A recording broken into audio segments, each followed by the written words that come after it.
The morning started like any other. I rolled out of bed, the familiar sounds of my husband Jordan's gentle snoring filling the room. Padding across the cool hardwood floors, I made my way to the bathroom and splashed some water on my face, trying to shake off the lingering grogginess. As I glanced in the mirror, I noticed something that made my heart skip a beat. A faint spotting, barely noticeable, but enough to set off alarm bells in my mind. I tried to push the worries aside, telling myself it was probably nothing, but deep down, I knew better. Jordan and I had been trying for a baby for over a year now, and the constant disappointment had started to take its toll. Every month, the same cycle of hope followed by crushing despair. I tried to stay positive, focusing on my job as an elementary school teacher, but the longing for a child of our own was becoming harder and harder to ignore. Over breakfast, I debated whether or not to bring up my concerns to Jordan. He was always so supportive, but I could see the frustration in his eyes whenever the topic of children came up. It was as if he was starting to doubt whether it would ever happen for us. "Everything okay, babe?" Jordan asked, picking up on my distant gaze. I forced a smile. "Yeah, just lost in thought." He reached across the table and gave my hand a gentle squeeze. "Don't worry, it'll happen for us. We just have to be patient." His words were reassuring, but I couldn't help but feel a twinge of doubt. What if something was wrong with me? What if I could never give Jordan the family he so desperately wanted? The day passed in a blur, my mind constantly drifting back to the spotting and the nagging fear that something wasn't right. By the time I got home from work, I had made up my mind. I needed to see a doctor, if only for peace of mind. Jordan was supportive, as always, but I could see the concern etched across his face. We sat in the doctor's office, holding hands tightly, bracing ourselves for whatever news was to come. "Mrs. West," the doctor said, her voice somber, "the tests indicate that you're experiencing early ovarian aging. It's a condition that can make it difficult, if not impossible, to conceive naturally." The words hit me like a ton of bricks. Impossible to conceive. My world came crashing down around me as I struggled to process the news. Jordan pulled me close, whispering reassurances in my ear, but I could sense a shift in his demeanor. A flicker of doubt, of disappointment that he quickly tried to mask. As we drove home in silence, I couldn't help but wonder if this was the beginning of the end for us. Could our love survive this devastating blow, or would the strain of infertility be too much for us to bear? Over the next few months, Jordan and I tried to remain positive, exploring every possible treatment option. He was supportive at first, holding my hand through the grueling rounds of fertility drugs and the invasive procedures that left me emotionally and physically drained. "We'll get through this together," he would say, pulling me close after another disappointing negative test result. But as time went on, I could sense a subtle shift in his demeanor. The reassuring smiles became more forced, the comforting words rang a little hollower. It was as if the constant disappointment was starting to wear him down too. One night, after another failed attempt at conceiving, Jordan let his guard down. "I just don't understand why this is so difficult," he muttered, his voice laced with frustration. "My parents had 4 kids without even trying." The words stung, reminding me of my own perceived inadequacy. I tried to brush it off, but the comment lingered in the back of my mind, planting seeds of doubt that would only continue to grow. As the weeks turned into months, the distance between us seemed to widen. Jordan began to bury himself in his work, coming home late and retreating to his home office for hours on end. I tried to be understanding, knowing that he was dealing with his own disappointment in his own way, but the loneliness was becoming unbearable. One night, as I was cleaning up after dinner, I noticed Jordan's phone lighting up with a text notification. Normally, I wouldn't have thought twice about it, but something made me pause. A nagging feeling, a voice in the back of my mind telling me to take a closer look. I shouldn't have done it. I knew it was a violation of his privacy, but the temptation was too strong. I picked up his phone and felt my heart sink as I read the message. "Can't wait to see you tonight, babe. I'll bring the wine." The words seemed to jump off the screen, taunting me with their implications. My hands trembled as I scrolled through the rest of the conversation, each message more damning than the last. Jordan came home a few hours later, his eyes glazed over and his movements unsteady. The smell of perfume lingered on his clothes, a scent that wasn't mine. "Where have you been?" I demanded, my voice shaking with a mixture of anger and heartbreak. He looked at me, his expression a mixture of guilt and defiance. "Out with some colleagues from work. We had a few drinks to celebrate a project launch." The lie was so blatant, so transparent, that it only added insult to injury. I wanted to scream, to rage against the betrayal, but the words caught in my throat. "I know about the texts, Jordan," I finally managed to choke out. "I know you're seeing someone else." For a moment he looked stunned, like a deer caught in the headlights. Then his expression hardened, and he let out a bitter laugh. "Is that what you think?" he sneered. "Maybe if you could give me a child, I wouldn't have to look elsewhere for satisfaction." The cruelty of his words cut me to the core. In that moment, I saw the true depths of his selfishness, his willingness to place all the blame on me for our struggles. As he stormed off to the bedroom, slamming the door behind him, I sank to the floor, tears streaming down my face. The man I thought I knew was gone, replaced by someone cold and callous, someone capable of the ultimate betrayal. But even in my grief, a spark of determination began to flicker within me. Jordan may have thought he had the upper hand, but he had no idea what I was capable of. The game was just beginning, and I intended to play to win.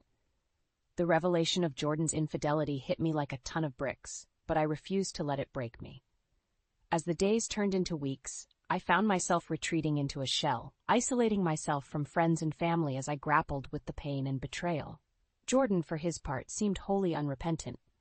He would come and go as he pleased, spending more and more time away from home, no doubt in the company of his mistress. The few times we did cross paths, the air was thick with tension and unspoken accusations. "Why are you doing this to us?" I finally worked up the courage to ask one evening as he was heading out the door. He paused, his hand on the doorknob, and turned to face me with a cold, emotionless stare. "Maybe if you could give me what I really want, I wouldn't have to look elsewhere." The words cut deep, but I refused to let him see how much they hurt me. Instead, I met his gaze with a steely determination, silently vowing that he would pay for his cruelty. As the weeks dragged on, Jordan became increasingly brazen in his deception. He would come home late, reeking of cheap perfume and alcohol, and stumble off to bed without so much as a word. It was as if he had completely given up on even trying to hide his indiscretions. One night, as I sat alone in our living room, staring blankly at the flickering TV screen, I heard a faint, buzzing noise. It took me a moment to realize it was coming from Jordan's jacket pocket, which he had carelessly tossed over the back of the couch.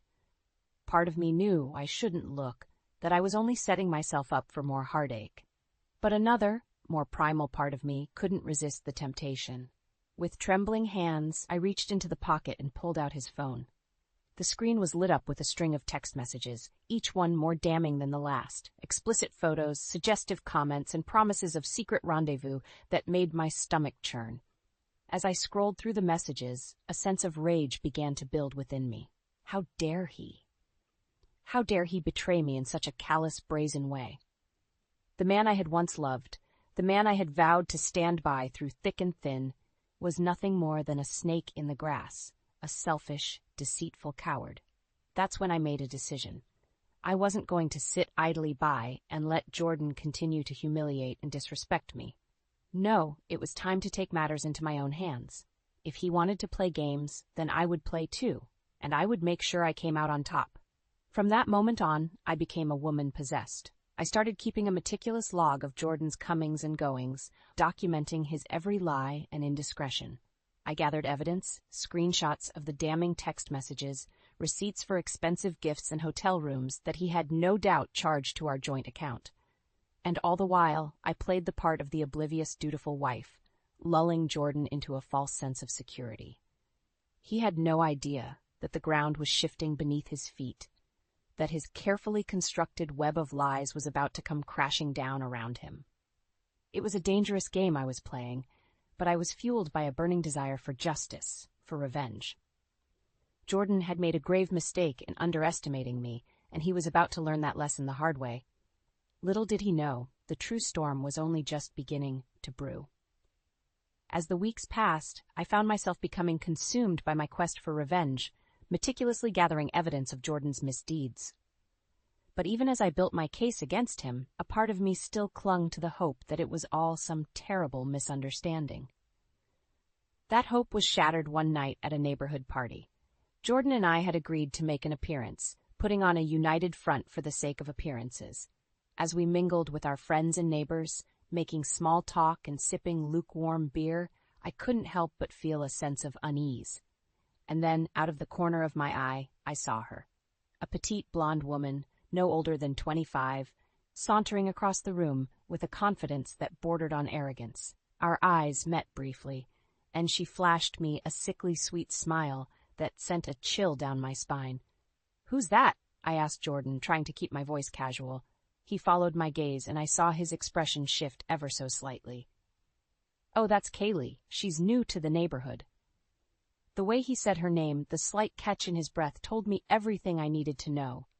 This was the woman he had been seeing, the one he had been sneaking around with behind my back. As the party wore on, I found myself unable to take my eyes off of Kaylee. She moved through the crowd with ease, flirting shamelessly with any man who crossed her path, including Jordan. At one point, I caught them engaged in what appeared to be a heated conversation, their faces inches apart as they whispered back and forth. Kaylee's hand lingered a little too long on Jordan's arm, and I felt a surge of jealousy and anger coursing through my veins. When Jordan finally broke away and made his way back to me, I couldn't hold my tongue any longer. "So, who is she really?" I asked, my voice low and laced with accusation. Jordan's eyes widened, and he quickly tried to compose himself. "She's just a neighbor, babe. I was welcoming her to the community." The lie was so blatant, so insulting, that I felt myself shaking with rage. "Don't treat me like an idiot, Jordan. I saw the way she was touching you, the way you were looking at her." For a moment, he seemed caught off guard, like a deer in the headlights. Then his expression hardened, and he let out a bitter laugh. "You want to know the truth?" he spat. "She's the woman who's going to give me what you can't. A family." The words hit me like a physical blow, knocking the wind out of me. I stumbled back, my vision blurring with tears as the weight of his betrayal crashed down upon me. Jordan must have seen the pain in my eyes, because his expression softened ever so slightly. "Look, Lila, I'm sorry, but this isn't working. We both know it. Maybe it's time we face the fact that we want different things." I wanted to scream, to lash out at him for his callousness, his complete disregard for my feelings. But somehow, I found the strength to hold my tongue. "You're right, Jordan," I said, my voice surprisingly steady. "It is time we faced the facts." And with that, I turned on my heel and walked away, leaving him standing there, stunned and alone. As I made my way through the crowd, my mind was racing. Jordan had shown his true colors, and there was no going back. The gloves were off, and I was prepared to fight dirty if that's what it took to bring him down. Little did he know, I had been preparing for this moment all along. And when the time came, I would be ready to deliver the ultimate revenge. After the devastating confrontation at the neighborhood party, I knew I had to take action. Jordan had made it crystal clear that he was done with our marriage, that he was ready to move on and start a new life with his young mistress. But I wasn't about to let him off that easily. Not after everything he had put me through. For days, I seethed in silence, biding my time and waiting for the perfect opportunity to strike. Jordan, emboldened by his admission, became even more brazen in his infidelity, spending nights away from home and making little effort to hide his liaisons with Kaylee. It was during one of these extended absences that I finally made my move. Using the wealth of evidence I had gathered over the past weeks, the incriminating text messages, the hotel receipts, even grainy photographs of Jordan and Kaylee in compromising positions, I began to piece together a damning case against him. I knew that if I wanted to truly hit him where it hurt, I needed to expose his betrayal in a way that would humiliate him, strip him of his false sense of superiority, and bring him crashing back down to earth. And so I hatched a plan. Late one night, after Jordan had once again failed to come home, I slipped out of the house and made my way to his office. I knew the security codes, the hidden spare key, all the little tricks he thought he had kept so carefully guarded. With trembling hands, I accessed his computer, rifling through files and folders until I found what I was looking for: his personal email and social media accounts, the digital lifeblood that he so carelessly left unprotected. One by one, I began forwarding the incriminating evidence to his closest friends and colleagues, his family members, even his boss. Explicit photos, damning text conversations, receipts for extravagant gifts and hotel stays, nothing was left out. And then, just for good measure, I took to his social media accounts, broadcasting his infidelity for the whole world to see.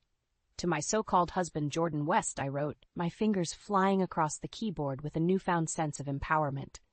This is the truth you've been so desperate to hide. I hit send, and just like that, the floodgates were open. Jordan's carefully curated facade came crumbling down, his sordid secrets laid bare for all to witness. As I made my way back home, a strange sense of calm washed over me.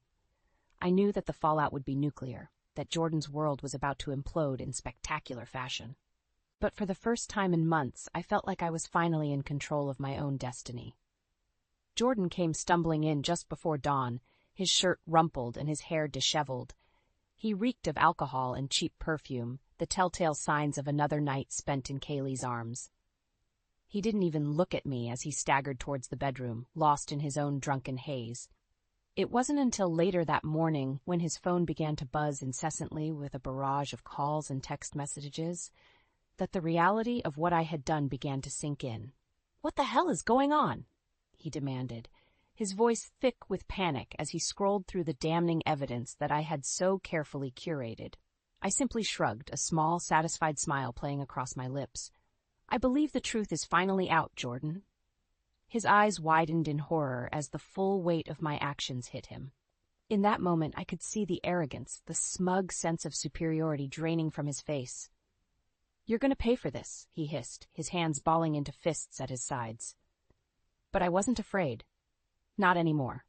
"No, Jordan," I said, my voice calm and steady. "It's you who's going to pay." And with that, I turned and walked away, leaving him to face the consequences of his own actions. The battle had been won, but the war was far from over. In the aftermath of my public exposure of Jordan's infidelity, the fallout was swift and brutal. His once thriving career lay in tatters, his reputation irreparably damaged by the sordid details I had so meticulously laid bare. Friends and family members who had once rallied around him now turned their backs, disgusted by his betrayal. Even his own parents, once so proud and doting, could barely bring themselves to look him in the eye. As for me, I found myself riding a wave of vindication, basking in the knowledge that I had finally taken back control of my life, my dignity. Jordan had thought he could discard me like yesterday's trash, but I had proven him wrong in spectacular fashion. Still, there was one final piece of the puzzle that needed to be put into place. A few weeks after the explosive revelation, Jordan and I found ourselves seated in the familiar waiting room of our fertility doctor's office. The air between us was thick with tension, a palpable sense of animosity that had only grown more pronounced in the wake of my retaliation. "Mrs. West, the doctor will see you now," the receptionist called out, her voice laced with a hint of pity that made my skin crawl. Jordan rose to his feet, shooting me a venomous glare as he brushed past me and made his way towards the examination room. I followed closely behind, steeling myself for what was to come. "Well, what a pleasure to see you both again," the doctor said, her tone dripping with sarcasm as we took our seats. "I must say, your personal lives have certainly been eventful as of late." Jordan shifted uncomfortably in his chair, his jaw clenched tightly. "Can we just cut to the chase, Doc? I'm sure you didn't call us here to gossip." The doctor arched an eyebrow, clearly unimpressed by his bravado. "Very well, then. Mr. West, after reviewing your latest test results, I'm afraid I have some rather unfortunate news." She paused, letting the words hang in the air for a moment before delivering the final blow. "It appears that you are suffering from a severe case of male factor infertility. Your sperm count and motility levels are well below the normal range, making it highly unlikely that you would be able to conceive a child naturally." The room seemed to spin around me as the doctor's words sank in. Jordan, the man who had so callously blamed me for our inability to have children, the man who had sought solace in the arms of another woman in pursuit of his dream family. He was the one with the fertility issue all along. For a moment, time seemed to stand still. Then Jordan let out a bitter laugh, shaking his head in disbelief. "You've got to be kidding me," he spat. "After everything, after all the hell you've put me through, you're trying to pull this stunt?" The doctor's expression hardened. "I assure you, Mr. West, this is no stunt. The test results are conclusive and they speak for themselves." Jordan opened his mouth to protest, but I cut him off, unable to contain the fury that was bubbling up inside me. "You know, Jordan, I almost feel sorry for you," I said, my voice dripping with contempt. "All this time you've been pointing the finger at me, accusing me of being the reason we couldn't have children. You let your own selfishness and insecurity drive you into the arms of another woman, all because you were too blind to see the truth." His eyes widened as the realization began to sink in, the weight of his own lies and betrayal crashing down upon him. You knew," he stammered, his face pale.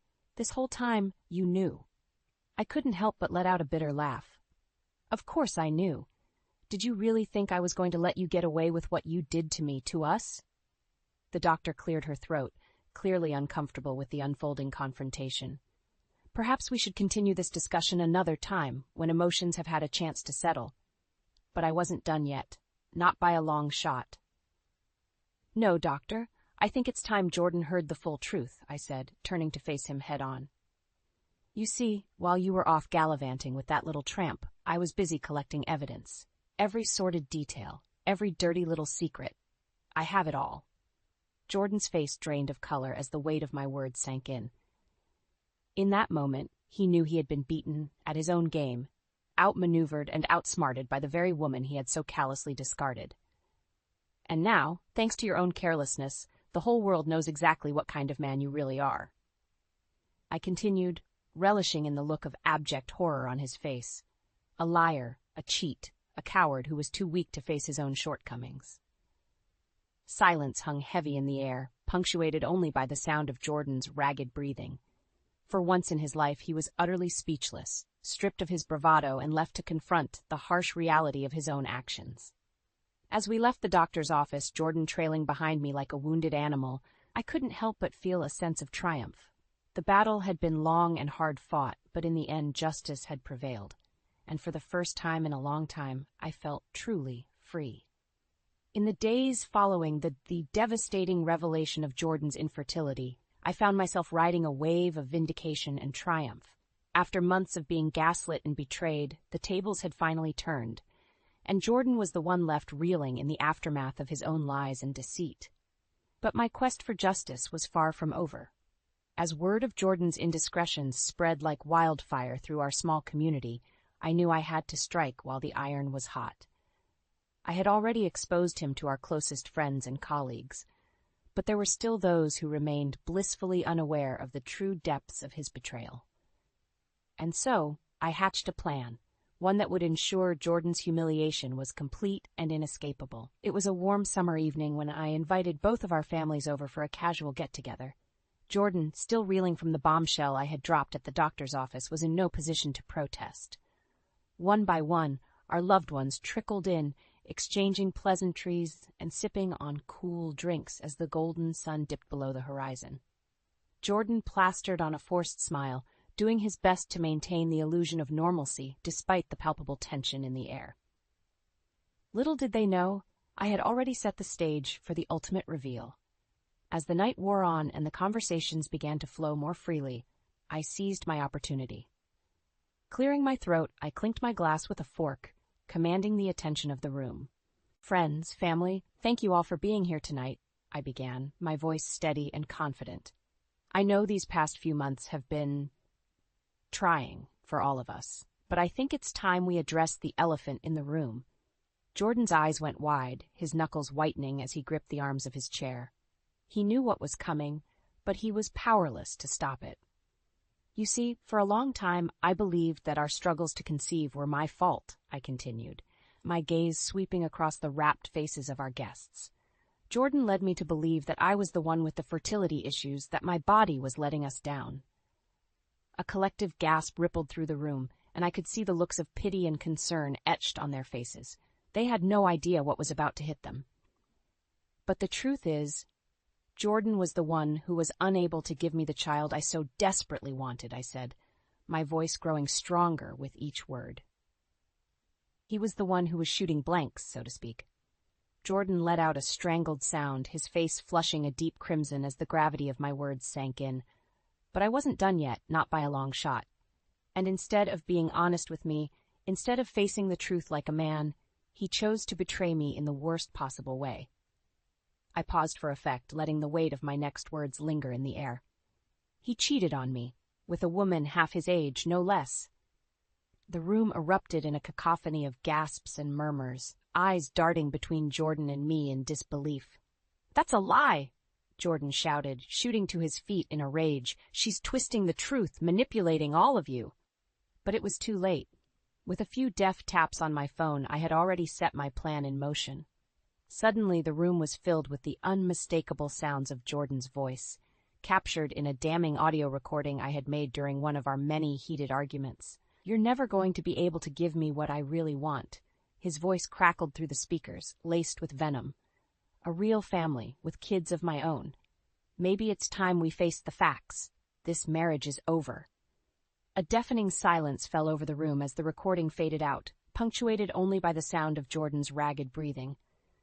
"You see, Jordan thought he could have it all," I said, my voice ringing out in the stillness. "He thought he could discard me like yesterday's trash, all in pursuit of his twisted dream of starting a new family with his mistress." I let the words hang in the air, letting them sink in for all to hear. But what he didn't count on was me fighting back. He never expected me to uncover the truth about his own infertility, his own lies and deceptions. Jordan opened his mouth to speak, but no words came out.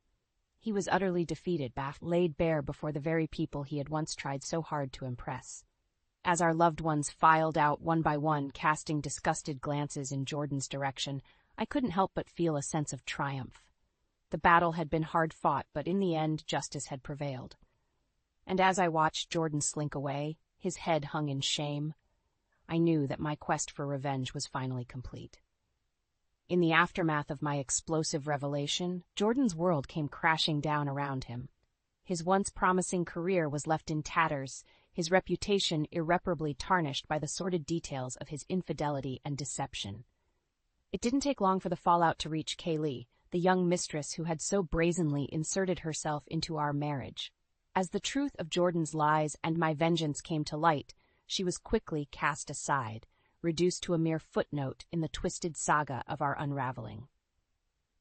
I'll never forget the look on her face when she realized the depths of Jordan's betrayal, not just towards me, but towards her as well. The tears streamed down her cheeks as she confronted him, demanding answers that he simply couldn't provide.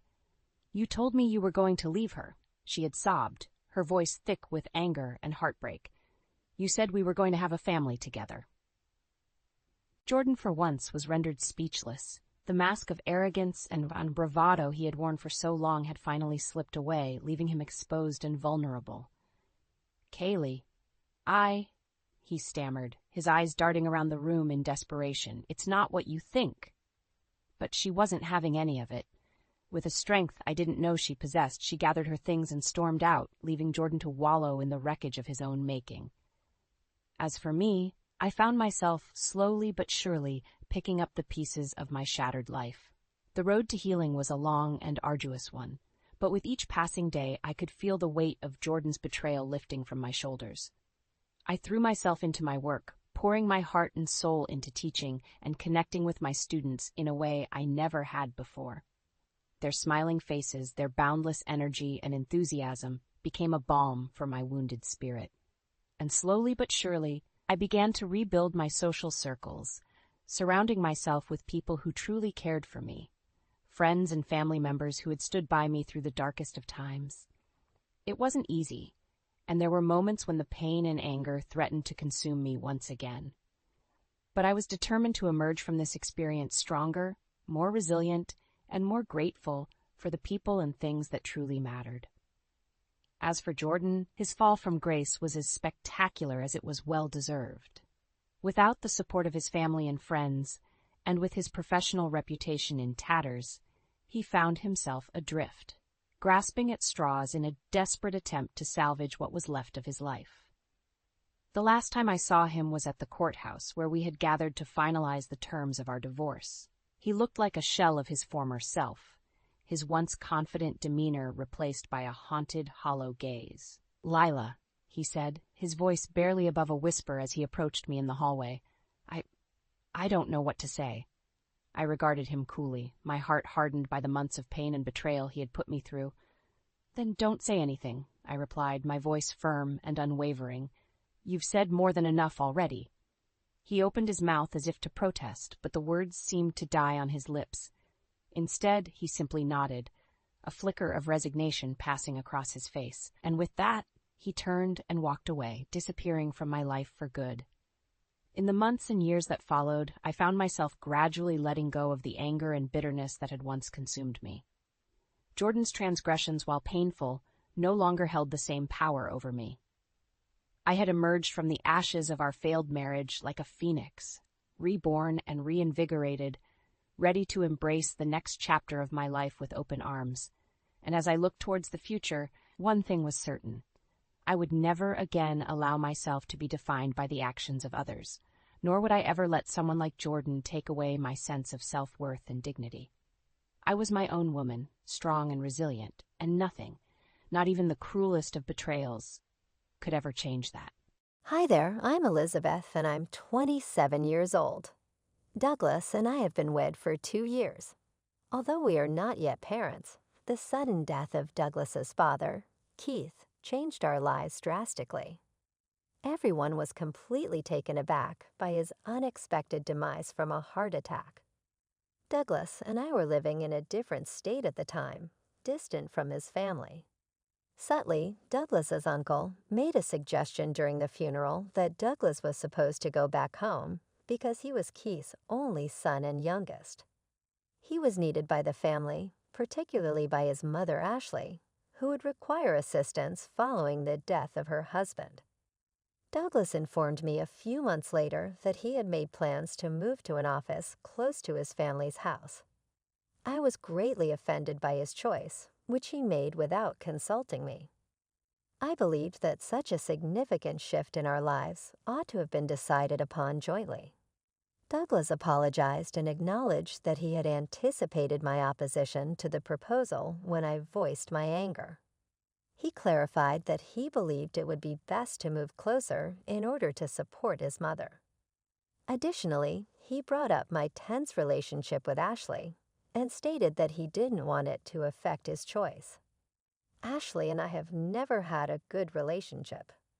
Due to our hectic schedules, we only traveled when we were on long vacations when we lived far away.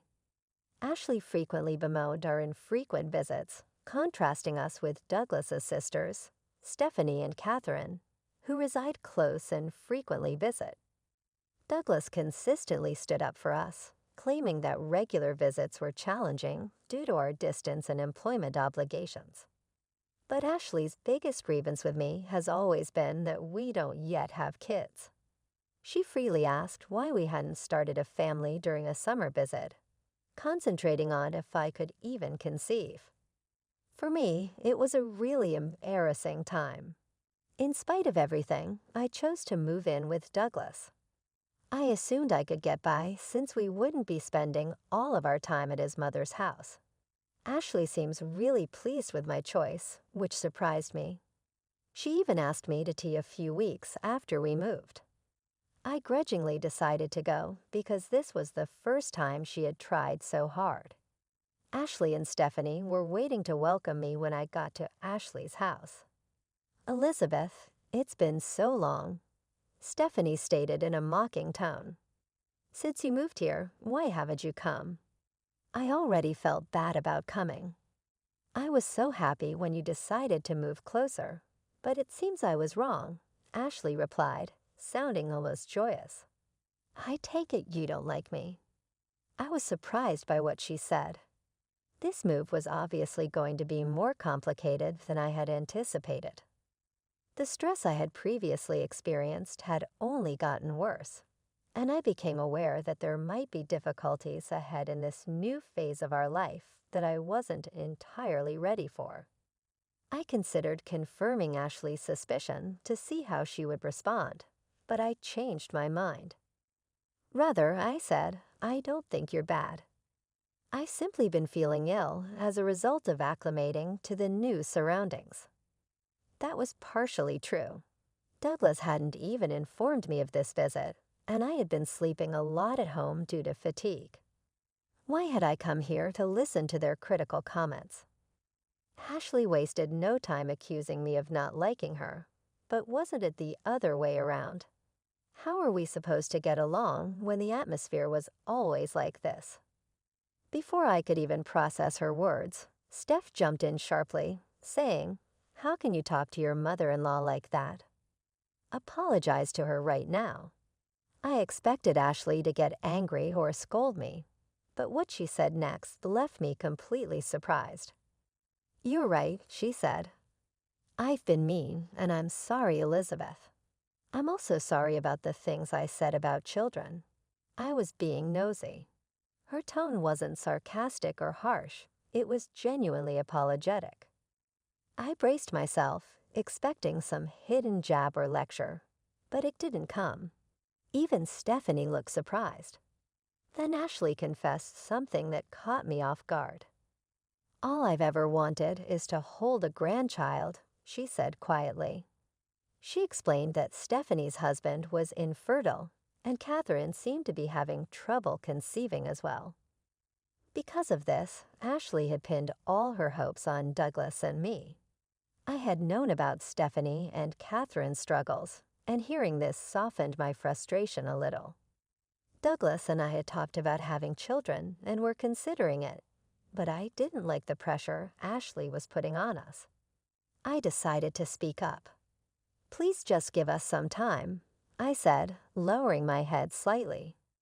"We're thinking about it, but it's not something that can be rushed. I'm sorry if I've upset you." Ashley nodded, and the tension seemed to fade.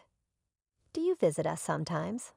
I added softly, trying to bridge the gap between us. After that, Ashley and Stephanie turned their attention back to the TV. Ashley casually remarked, "I like this announcer. She's so energetic and bright." As I watched them chatting and sipping their tea, I felt a small pang of regret. Maybe if I had been more outgoing or approachable, things might have been different between us. It was a fleeting thought, but I couldn't ignore it. For the first time, I felt like there was a chance things could improve. Later that evening, my optimism was crushed. Douglas came home visibly upset. "I heard from Mom that you told her you have no intention of getting along with her," he said, his voice sharp. "She was crying, Elizabeth." "What did you say?" I was stunned. Earlier, he'd left with a smile, but now he seemed to think I'd caused a disaster. "Douglas, there's been a misunderstanding," I tried to explain. "I only said it's hard to build a friendship given how things are now. How does that mean I don't want to get along?" But Douglas didn't seem convinced. The fragile progress I thought we'd made with Ashley felt like it was unraveling already. I was scared. Douglas now seemed to fully believe Ashley's twisted version of events. The smile he had earlier felt like a lie, and I didn't know how to handle this situation. I tried to explain myself again, but he wasn't convinced. Then my phone buzzed with a message from Stephanie. It read, "After all the effort of moving here, weren't you prepared to make it work? If you're here with us, you need to be more patient." Douglas glanced at me, and his expression echoed Stephanie's words. I felt overwhelmed. I had moved here because I cared about being with him, not to win over Ashley or Stephanie. Facing Douglas, I looked him in the eye and said it's clear that Ashley and the others might never approve of me. Maybe you should consider being with someone she likes more. Before I realized it, the word divorce slipped out of my mouth for the first time. Douglas looked truly alarmed. "Wait, hold on," he said, bewildered. How did we jump to divorce? I just want you to get along better with my family." He didn't seem to understand that his family might never fully accept me, no matter what I did. It left me feeling even more confused. But Douglas, to his credit, seemed determined to fix things. The next day, he came home late from work and shared what had happened. He told me he had spoken to Ashley, and she admitted there had been a misunderstanding. She even apologized. "What a fuss," he said casually, as if it was all over now. Then Douglas mentioned that Ashley's birthday was coming up. "How about we celebrate her birthday at a nice restaurant?" he suggested. The sudden shift from conflict to celebration was hard for me to process. It felt like we had jumped from chaos to pretending everything was fine. He suggested that if we made it seem like the dinner was my idea, it might help Ashley see me in a better light. I wasn't sure if Ashley would appreciate the gesture given her complicated nature, but I agreed to make the reservation. I invited Stephanie and the others, booking a table for 8. Douglas approved of the plan, but as the dinner approached, I felt a growing unease. Douglas had been distant lately. His responses to me were short and indifferent, making me feel isolated. On the night of the dinner, we arrived at the restaurant to find Ashley, Stephanie, and their spouses already seated. The host led Douglas and me to the table, giving us a polite but questioning look that only made my nerves worse. "Happy birthday, Ashley," I said, trying to sound cheerful, but deep down, I wondered if this dinner was really going to improve anything, or if it was just another way for me to feel out of place. I greeted Ashley cheerfully, hoping to ease some of the tension and bridge the gap between us. However, she didn't even acknowledge me. Instead, she turned to everyone else, thanking them for coming to celebrate her birthday. Her deliberate snub stung, and I couldn't help but feel hurt. Stephanie seemed confused by the atmosphere. "I thought this was supposed to be a family gathering," she said, glancing at me with a puzzled expression. Catherine, noticing the tension, looked at me with concern. In that moment, I realized I was being excluded on purpose. Determined not to let it ruin my evening, I decided to keep to myself and leave early. Just as I settled on this plan, a staff member approached our table, looking uncomfortable. "I'm sorry, but the reservation was actually made for 7 people," he said. Confused, I replied, "That can't be right. I clearly reserved for 8. Could there be a mistake?" The staff member hesitated, then explained, "About a week ago, we received a call from a gentleman asking to change the reservation to 7. I froze. Slowly, I turned to Douglas, searching for an explanation. His response floored me. "Yes, 7 is correct. Everyone's here now," he said plainly, confirming that he had made the change himself. A wave of disbelief and betrayal washed over me. Douglas's actions spoke volumes. Despite his earlier promises to mend things, his efforts to smooth family tensions had been shallow at best. I felt manipulated and deeply hurt, realizing he had orchestrated this behind my back. Before I could process everything, Douglas turned to me with an accusatory glare. "I heard from Mom that you've been undermining our family," he began, his voice sharp. "She said you've been telling people I don't earn enough and that I'm insensitive. You had a lot to say, didn't you?" His words hit me like a punch in the gut. I was stunned. It turned out that a week ago, when Douglas had contacted Ashley about the dinner, she had filled his head with lies. Blinded by anger and believing her, he had called the restaurant, pretended to be me, and changed the reservation to 7. The staff, recognizing the family name, hadn't questioned the change. I couldn't believe Douglas had been so easily manipulated.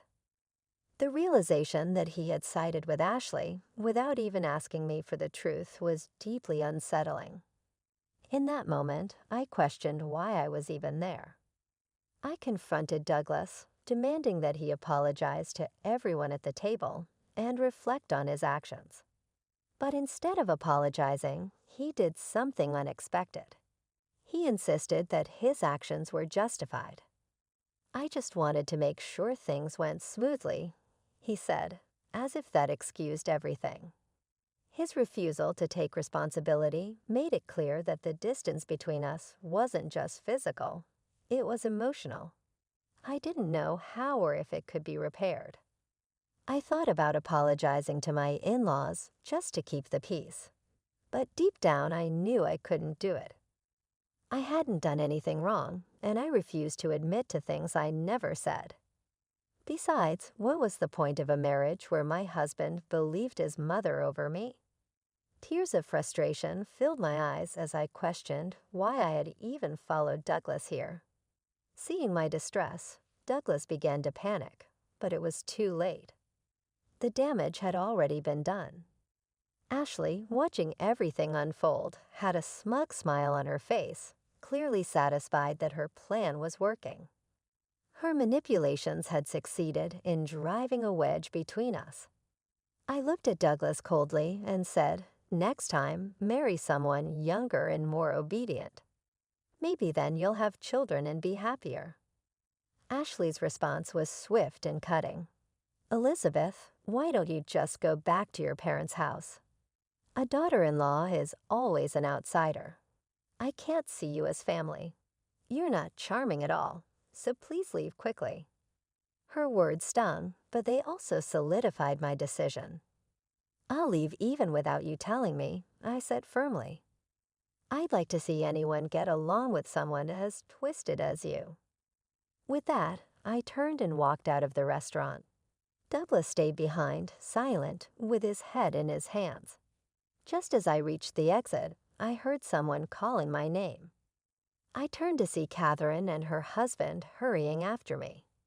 "Elizabeth, wait," Catherine said, clearly upset. "I can't stand it anymore. Mom and Stephanie haven't changed at all. I knew the gossip about you wasn't true." Catherine's words brought me a small sense of relief. In the middle of all this chaos, someone finally stood up for me. Her acknowledgement of the truth, though brief, felt like a lifeline. "I'm ready to cut ties with all this toxicity," Catherine added, her voice steady and resolute. It was a surprising moment of solidarity, and while it didn't erase the pain of what had just happened, it gave me a glimmer of hope that not everyone in Douglas's family was against me. As I stood there, processing Catherine's words, my phone buzzed. Ashley's name flashed on the screen. I sighed, wondering what she wanted now. Before I could decide whether to answer, the name on the screen changed to Douglas's. Catherine and her husband exchanged knowing looks. "Elizabeth, you might want to go back to the restaurant," Catherine said cryptically. "You might see something interesting." Her eyes hinted at a twist I hadn't expected. They left, looking oddly satisfied. But I hesitated. Curiosity battled with my need to stay far away from the drama. In the end, curiosity won. When I finally answered Douglas's call, his voice sounded frantic and filled with regret. "Elizabeth, I'm sorry," he said, his tone desperate. "I didn't realize it was all a lie." Douglas blurted out on the phone, "I'll send the divorce papers later," he added hastily. But then his tone changed. "Wait, can you come back, please? It's a lifetime request." His almost childish plea made me want to laugh, but Catherine's cryptic hint earlier lingered in my mind. Curiosity got the better of me, and I decided to return to the restaurant. When I arrived, the scene before me was nothing like I had expected. A crowd had gathered around Douglas's table, and at the center of it all was a local TV. Announcer, Ashley's favorite, speaking into a microphone. The atmosphere was thick with tension.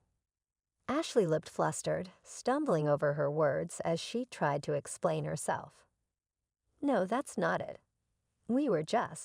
It's a misunderstanding," she stammered. Douglas and Stephanie sat awkwardly, their discomfort written all over their faces. They clearly hadn't anticipated this sudden turn of events. The announcer, holding the microphone with authority, pressed Ashley for answers. "You love declared in the restaurant that Elizabeth is an outsider and should leave. What did you mean by that? Please explain in detail." Ashley's face turned pale, and her usual confidence seemed to evaporate. The tables had turned, and now she was the one under scrutiny. Meanwhile, Catherine's husband and a few others who had been offended earlier had quietly left, wanting no part in the escalating drama. I stood frozen, watching this surreal scene unfold. It took me a moment to piece together what was happening. It seemed that our family conflict had turned into a public spectacle, possibly even being broadcast live. My earlier frustration gave way to a mix of vindication and disbelief as I tried to make sense of it all. A staff member approached me, noticing my confusion. "It's been quite a day, hasn't it?" they remarked with a wide smile. They explained that the restaurant had scheduled a live TV recording that day, which explained the announcer's presence. The camera crew and microphones had captured everything, turning our family dinner into an unexpected media event. The realization that our drama had been broadcast for all to see was both shocking and oddly satisfying. Ashley's harsh words, which she had so confidently uttered earlier, were now laid bare for everyone to judge. Just as I stepped aside to gather my thoughts, I noticed the announcer approach Ashley with a smile. "Would you mind giving an interview?" she asked brightly. Ashley, an avid fan of the announcer, looked thrilled. "An interview? Absolutely," she exclaimed, forgetting her earlier embarrassment. The announcer beamed. "The topic is daughter-in-law and mother-in-law relationships." Ashley's face faltered for a moment, realizing the irony of the situation. I couldn't help but smirk as I watched her wrestle with her own words. The evening had taken a bizarre turn, but in some strange way, justice had been served. We heard there was a heated argument earlier, and the daughter-in-law left in tears. "Can you tell us what happened?" the announcer asked, turning the spotlight directly on Ashley. Ashley and Stephanie froze, their faces pale. They were clearly caught off guard and didn't know how to respond. The truth was too embarrassing to admit. They had deliberately manipulated the situation to alienate me. From across the room, Douglas saw me and rushed over, his face full of desperation. "Elizabeth, please," he begged. "I can't let this shame be known. It was all a misunderstanding." His voice cracked, and he looked completely defeated. But by then, I had no sympathy left for him. Whatever feelings I once had for Douglas had evaporated. Ashley, trying to save face, forced a strange smile and attempted to smooth things over. "Oh, we usually call each other Elizabeth." "Elizabeth, come here," she called out, waving me over. I walked up slowly, knowing I had nothing left to lose. The announcer directed the microphone toward me. "You say you call each other Elizabeth, but how does the daughter-in-law view her mother-in-law?" I smiled faintly, my voice calm. "I've never been called Elizabeth by her," I said, looking Ashley in the eye. "What I've been called, though, is unpatriotic, because I haven't had children yet." Ashley has made it clear she thinks that's reason enough for a divorce. The crowd murmured and Ashley's smile faltered. I continued, my tone steady. "The truth is, Douglas and I haven't felt ready or confident enough to start a family. We haven't even tried in over 2 years, but that's never stopped Ashley from criticizing me." I paused, then added, "When I first fell ill and had to take a leave from work, Douglas was supportive. I appreciated that and decided to follow him here, thinking a change of environment might help me recover. But this is the result." I gestured to the scene around us. By then, I felt no sadness, only detachment as I spoke. I noticed Ashley and Stephanie's expressions. They looked utterly humiliated, their earlier confidence replaced with embarrassment. For the first time all day, I felt a small sense of satisfaction. The announcer, sensing the weight of my words, didn't interrupt. As I glanced at the cameras, I realized this might be broadcast nationwide. Watching Ashley squirm under the scrutiny, I couldn't help but smile.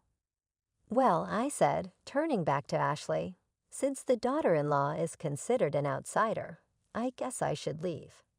Goodbye." I walked out of the restaurant, ignoring the shouts and commotion behind me.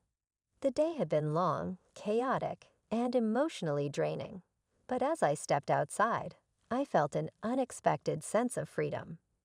For the first time, I didn't feel weighed down by the drama. I felt lighter, as though I had finally let go of the toxic environment I had tried so hard to endure. And with that, I kept walking, savoring the release of leaving it all behind. I felt a mix of relief and satisfaction after everything that had happened. Even though Ashley and her family managed to prevent the footage from being broadcast, the incident had already caused quite a stir in our local community.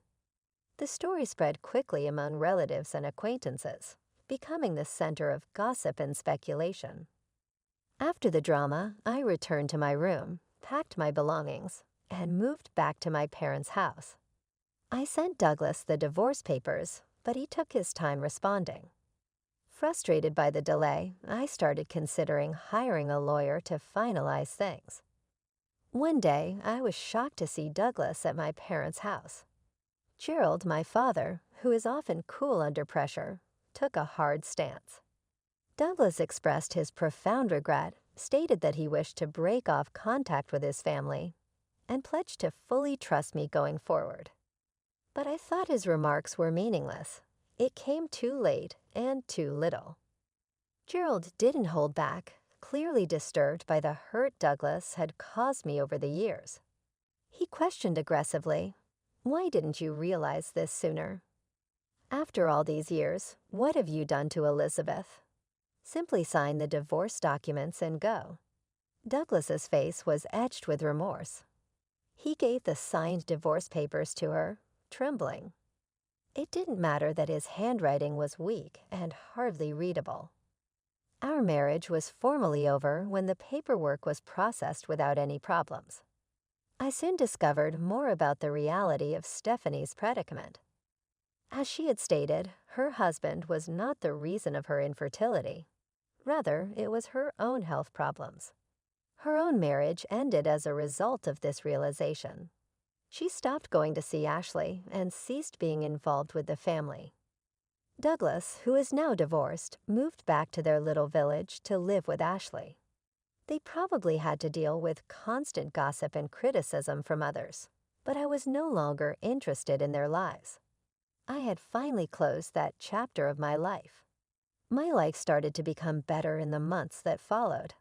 I got back in touch with a classmate from my hometown. We fell in love right away and were married. In contrast to my previous marriage, this one was characterized by understanding and joy. Our lovely daughter, who is now a year old, was born shortly after. I'm expecting our second child right now, which will only make us happier. Ashley and my new mother-in-law couldn't be more different. She is considerate, encouraging, and shows me true affection and respect. She has truly been a blessing in my life, providing the love and affection I never imagined I would find in a family. Despite the unpredictability of life, I feel content and loved right now. I am incredibly thankful for this new phase of my life, which has given me the support and happiness I once believed were unattainable. I slumped back in the worn leather chair, the sterile scent of the clinic filling my nostrils as I waited for Dr. Henshaw. Doyle squeezed my hand reassuringly, his warm smile a stark contrast to the knot tightening in my stomach. We'd been trying for a baby for over a year, and this was supposed to be a routine checkup. The door swung open, and a flustered nurse bustled in, her arms laden with files.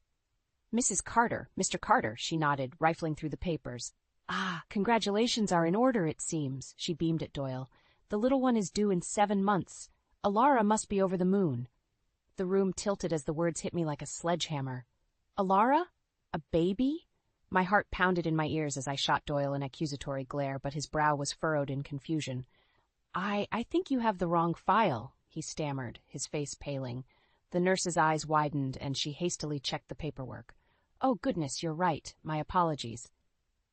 She scurried out, leaving a suffocating silence in her wake. Doyle cleared his throat. Marion, honey, it was just a mix-up. You know how scatterbrained some of these nurses can be. His words should have reassured me, but something nagged at the back of my mind. A tiny splinter of doubt that would soon fester into a gaping wound of betrayal. The drive home was a blur, the city lights melting into streaks of color as my mind raced. Doyle's reassurances rang hollow, drowned out by the nurse's words echoing in my head. Alara, a baby due in 7 months. As soon as we stepped through the front door, I rounded on him. Who is Alara? I demanded, my voice trembling with a mix of anger and dread. Doyle sighed, rubbing his temples. Babe, it was an honest mistake, nothing more. Don't babe me, I snapped. I'm not an idiot, Doyle. That nurse clearly knew something I don't. His eyes narrowed. You're overreacting, Marion. It was a simple mix-up of files, that's all. I opened my mouth to protest, but something in his coat pocket caught my eye, the corner of a crumpled receipt. Without thinking, I snatched it out. Hey! Doyle lunged for me, but I danced out of his reach, my heart pounding as I smoothed out the paper. Prenatal vitamins. The receipt was for a bottle of prenatal vitamins from a pharmacy downtown. I looked up at him, my vision blurring with tears. Tell me the truth, Doyle, right now. His shoulders slumped in defeat. I don't know how to say this. Try me, I growled through gritted teeth. He took a deep breath. There's someone else, Alara. She's pregnant with my child. The words landed like a physical blow, knocking the wind out of me. I stumbled back, clutching the receipt like a lifeline. Doyle reached out to me, his eyes pleading. Marion, I'm so sorry. It just happened. But I still love you, I swear. I recoiled from his touch, bile rising in my throat. How could you? I choked out. After everything we've been through, trying for a baby of our own? He flinched, shame flickering across his face. I know, and I hate myself for it. But we can work through this, I promise. Rage bubbled up inside me, scalding and all-consuming. I grabbed the nearest object, a ceramic vase, and hurled it at him with all my strength. He ducked just in time, the vase shattering against the wall behind him. Get out, I seethed, my body shaking with fury. Get out of my house, you lying, cheating bastard. For once, Doyle didn't argue. He hung his head and trudged out the door, leaving me alone with the shards of my broken heart scattered at my feet. The next few weeks were a waking nightmare. I functioned on autopilot, going through the motions at work while my personal life crumbled around me. Doyle had moved out, taking his things while I was at the office. A small mercy, I supposed. I didn't think I could bear to see his face again so soon. Still, the questions swirled endlessly in my mind. How long had this been going on? Who was this Alara woman? And why, after all our struggles to conceive, would he throw it all away like this? I knew I needed answers, if only to find some shred of closure. So I started digging. It didn't take long to uncover the truth about Alara Benson, a 29-year-old graphic designer at a trendy marketing firm downtown. Social media painted the picture of a vivacious, free-spirited woman with a zest for life. The perfect counterpoint to my own sensible, by-the-book existence with Doyle. A few carefully worded inquiries revealed that she was indeed pregnant, just over 4 months along. The timeline matched the nurse's words at the clinic, confirming my worst fears. Doyle had been lying to me for months, maybe longer. But the deepest cut came from an unexpected source, my own fertility doctor, Dr. Henshaw. During a follow-up appointment, he made an offhand comment about Doyle's other obligations causing delays in our treatment plan. What other obligations? I demanded, my heart racing. Are you talking about his affair? Dr. Henshaw's eyes widened, and he immediately backpedaled. Mrs. Carter, I assure you, doctor-patient confidentiality prevents me from discussing Mr. Carter's private matters. But the damage was done. I felt a sickening pit open up in my stomach as the pieces fell into place. Doctors Henshaw had known about Doyle's infidelity all along and said nothing. allowing me to pour my heart and soul into a hopeless dream of starting a family with a man who had already moved on. I stormed out of his office, tears of rage and humiliation stinging my eyes. How could they have betrayed me like this? Doyle was one thing, but Dr. Henshaw was supposed to be on my side, guiding me through this arduous journey. As I sat in my car, the hurt and anger swirled together, hardening into a resolve as cold and unyielding as steel. They would pay for this, both of them. I would make sure of it, no matter what it took. Armed with Alara's address and a burning determination for vengeance, I showed up at her sleek downtown apartment building one evening after work. My heart was pounding as I buzzed her unit, half expecting her not to answer when a stranger's voice crackled through the intercom. "Hello?" I took a deep breath, steadying my nerves. "Alara Benson? My name is Marion Carter. I think we need to talk." There was a pause, then a resigned sigh. "Come on up." The ride up in the elevator was agonizing, my palms slick with nervous sweat. What was I going to say? How would she react? The door swung open before I could think too hard, revealing a petite woman with tousled dark hair and a slightly rounded belly, the unmistakable curve of early pregnancy. "You must be Marion," she said, her voice carefully neutral as she stepped aside to let me enter. "I'm guessing this is about Doyle?" I nodded mutely, unable to find the words as a fresh wave of hurt swept over me at the sight of her pregnant form. Alara sank onto the plush sofa, absently rubbing her stomach as she studied me with those soulful eyes. "How much do you know?" The question snapped me out of my stupor, anger flaring hot in my chest. "Enough," I bit out. "Enough to know that my husband knocked you up behind my back." She flinched at my harsh tone but held my gaze steadily. "I had no idea he was married, Marion. Not at first. Of course he'd lied to her, too. Typical Doyle." I opened my mouth, ready to unleash the full force of my fury, but Alara held up a hand, cutting me off. "Please let me explain." She took a deep, shuddering breath. "We met at a work party back in August and just hit it off. Things moved quickly after that, but he assured me he was single, separated from his wife. I didn't find out the truth until a few weeks ago, when I happened to see a family photo of you two on his desk at home." My stomach churned at her words, the gravity of Doyle's betrayal hitting me all over again. Alara looked at me imploringly, tears shimmering in her eyes. "I swear, Marion, if I'd known, I never would have gotten involved with him. You have to believe me."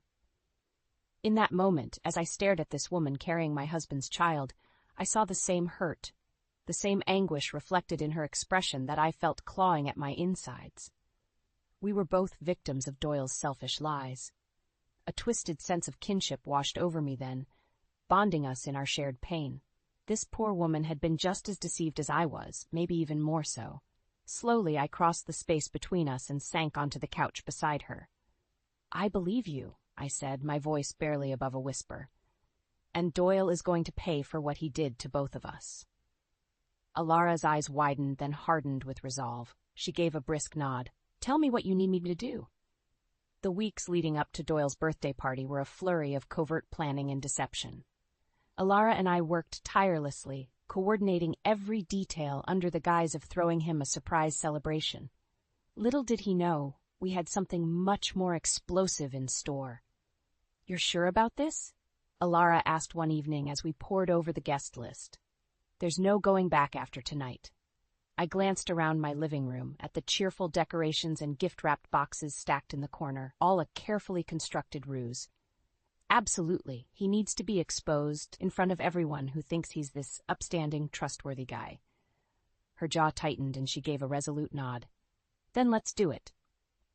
The big day arrived and our plan unfolded perfectly. One by one, Doyle's colleagues, friends, even his own mother filed into my house, all eager to surprise the guest of honor. Finally, the man himself arrived, striding through the door with a bemused grin. "What's all this? Surprise!" we cried in unison, feigning delight as cameras flashed and people swarmed around to greet him. For a moment, Doyle just blinked at the crowd, utterly blindsided. Then his gaze found mine, and his expression shifted to one of wariness. "Marion?" "Happy birthday, darling," I said, layering on sugary sweetness as I crossed the room to give him a lingering kiss on the cheek. "We've got one more surprise for you." Alara stepped forward then, her blossoming baby bump impossible to miss. A hush fell over the room as realization dawned on Doyle's face. "You," he choked out, paling rapidly. "What are you doing here?" "Congratulations, babe," I said with saccharine venom. "You're going to be a father." Stunned silence hung in the air, punctuated only by a few shocked gasps from the crowd. Doyle's eyes darted around wildly, like a cornered animal. "Marion, Alara, please," he began desperately. "This wasn't how I wanted you to find out." A derisive snort came from the back of the room. "Find out you've been lying and cheating, you mean?" I turned to see Doyle's mother pushing through the throng, fury etched into every line of her face as she regarded her son with disgust. "How could you, Doyle? How could you do this to these poor women?" It was like a dam bursting. Furious whispers and accusations rippled through the guests as the truth sank in. Colleagues, friends, people who had trusted and respected Doyle now looked at him with contempt. I drank in every agonizing second, watching his world crumble before my eyes just as mine had weeks ago. This was karma, plain and simple. Doyle whirled on me, anguish and anger warring on his features. "Is this what you wanted, Marion? To humiliate me in front of everyone I know?" Meeting his gaze, I felt nothing but cold satisfaction. "It's what you deserve." The fallout from Doyle's birthday party was swift and brutal. Within days, news of his sordid affair had spread like wildfire, destroying his once sterling reputation in our small community. But that was just the start of his reckoning. I'll never forget the morning his boss, Richard Henderson, showed up at my door. The grim-faced CEO had clearly heard the rumors and demanded to know the truth. "Is it true, Marion?" he asked, his voice heavy with disappointment. "Has Doyle been unfaithful?" I met his gaze steadily, no trace of pity for the man who had so callously betrayed my trust. "It's true, Richard. He got another woman pregnant while we were trying to have a baby of our own." Richard's shoulders slumped, and he removed his glasses to pinch the bridge of his nose. "You have to understand, this is a family company with strong moral values." He trailed off, but I knew exactly what he meant. Marketing Millennial Solutions had built its brand on the persona of happy, wholesome influencers, the last people you'd expect to be embroiled in a salacious cheating scandal. "I see," I said, folding my arms across my chest. "So what happens now?" Richard let out a weary sigh. "I'm afraid his position is untenable. There's a strict morality clause in all our employee contracts. Infidelity." He shook his head. "I have no choice but to terminate Doyle's employment, effective immediately." Just like that, Doyle's high-powered marketing career, the culmination of years of hard work and ruthless ambition, went up in flames, all because he couldn't keep it in his pants. I should have felt vindicated, or at least satisfied that he was finally facing real consequences for his actions. But as I watched Richard's car pull away, I realized this was only the beginning. The lawyers came next, first mine, then Alara's. Turns out my dear husband's indiscretions had opened him up to a tidal wave of legal troubles on top of his professional disgrace. Intentional infliction of emotional distress, fraud, breach of contract, the charges piled up, each one another nail in the coffin of the life Doyle had so meticulously constructed. He tried to fight it at first, pleading with me to show mercy, to think of all our years together. But I was unswayed. His pleas fell on deaf ears. Alara, too, was unrelenting in her demands for restitution, adamant that he take responsibility for the harm he'd caused us both. In the end, the courts sided with the wronged women, awarding us both substantial settlements directly from Doyle's assets and future earnings. The financial blow was as devastating as the public humiliation, stripping him of the wealth and status he'd so coveted. As I watched the once confident, successful man slink away in disgrace, I felt an odd sense of hollowness. This was the vengeance I'd sought, the karma I'd craved, and yet it didn't bring the closure or relief I'd expected. Doyle was ruined, his world in ashes around him. But the anguish of his betrayal still lingered deep within me, an open wound that may never fully heal. In the weeks following the legal fallout, Doyle became a shadow of his former self. Gone was the cocky swagger, the easy confidence that had once drawn me to him. Now he just seemed broken. Not that I had any sympathy left for the man who had so thoroughly shattered my trust and our vows. If anything, seeing him reduced to a hollow husk only reinforced my resolve. He tried, in his own pathetic way, to make amends. endless apologies and promises to change his ways, to be the man I deserved. But his words rang hollow, meaningless platitudes from someone desperate to cling to the lie of the life we'd once shared. Alara, at least, wanted nothing to do with his groveling. She'd made it clear from the start that she planned to cut Doyle out of her life completely once the baby was born, raising the child free from his toxic influence. I almost envied her certainty, her ability to simply walk away and start fresh. For me, the wounds went deeper, the scars of his betrayal an ever-present ache in my heart.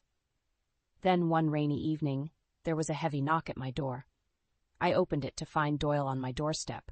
Shoulders hunched against the downpour, a familiar hangdog expression etched into his features. "Marion," he said hoarsely, water dripping from his soaked hair. "We need to talk."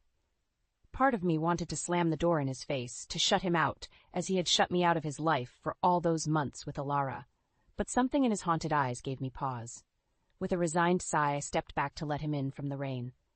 "Make it quick, Doyle. I'm done playing games."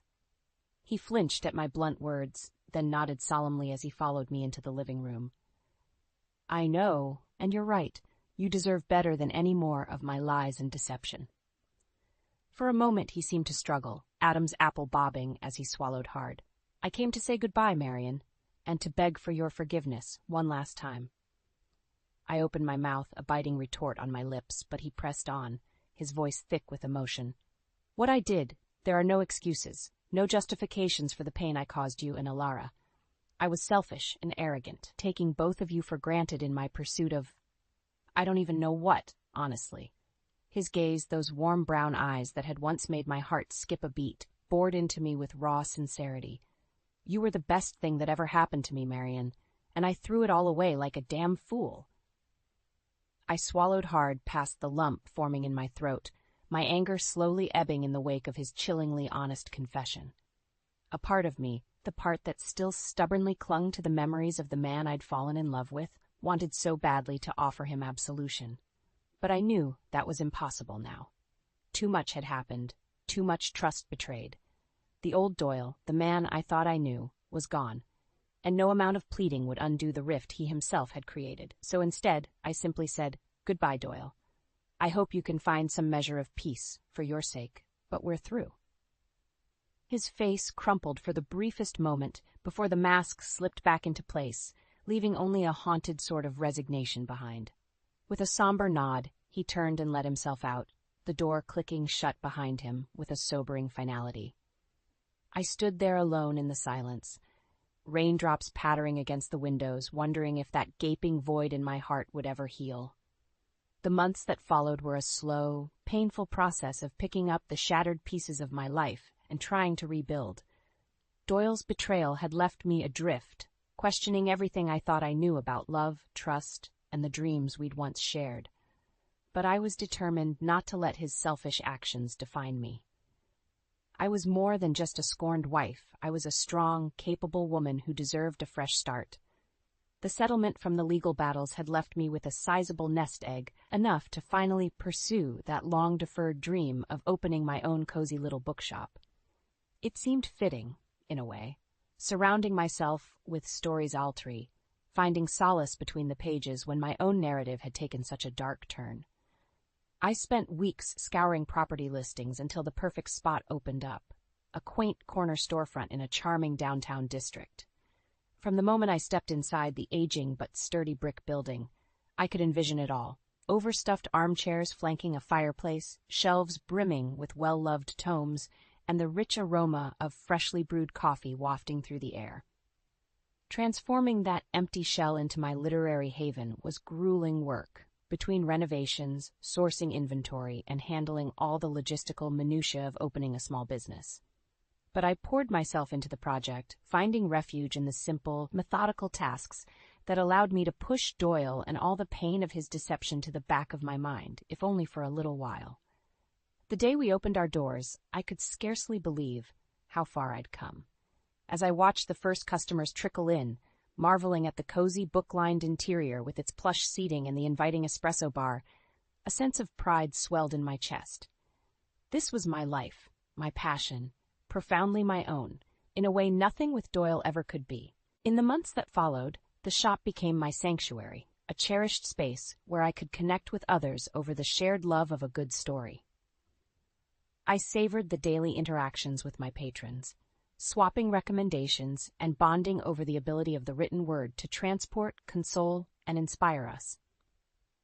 It was during one such chat with a regular customer that I heard the news. Alara had given birth to a healthy baby girl and left town shortly after, determined to start over somewhere far from the lingering shadows of Doyle's deceit. I couldn't begrudge her that. We had both been through the emotional ringer, and she deserved the chance to raise her daughter in peace, unburdened by the past.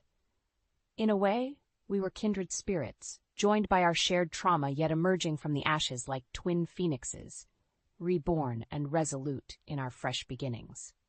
Though our paths had diverged, I knew a part of me would always be bound to Alara through the crucible of Doyle's betrayal that had ultimately brought us together.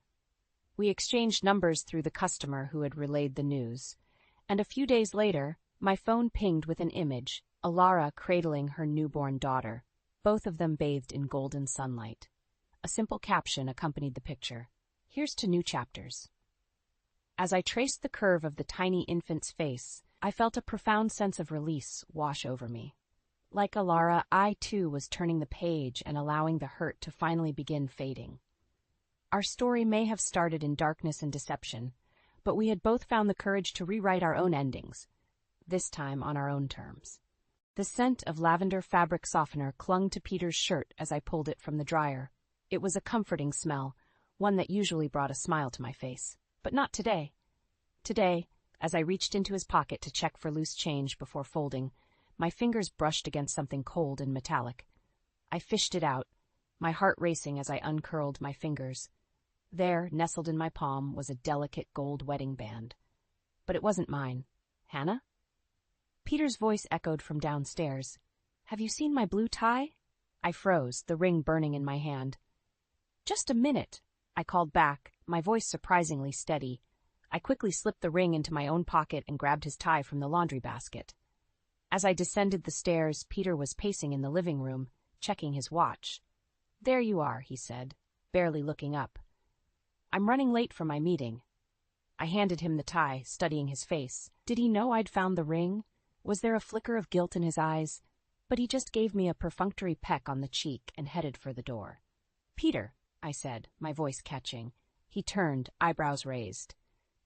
I was thinking we could have dinner together tonight. It's been a while since we've had a proper meal, just the two of us." He sighed, checking his watch again. "I don't know, Hannah. This project is really heating up. I might be working late." "Oh." I tried to hide my disappointment. "Well, maybe tomorrow then?" "We'll see," he said, already halfway out the door. "Don't wait up." The slam of the door echoed through the empty house. I sank onto the couch, my hand instinctively reaching for the ring in my pocket. 20 years of marriage, and this is what it had come to, secrets and lies wrapped in a gold band that wasn't mine. I pulled out my phone, my finger hovering over my best friend Maggie's number. But what would I say? "Hey, Mag, I think my husband's cheating on me." The words stuck in my throat. Instead, I found myself dialing another number. It rang twice before a cheerful voice answered. "Moore & Associates, how may I direct your call?"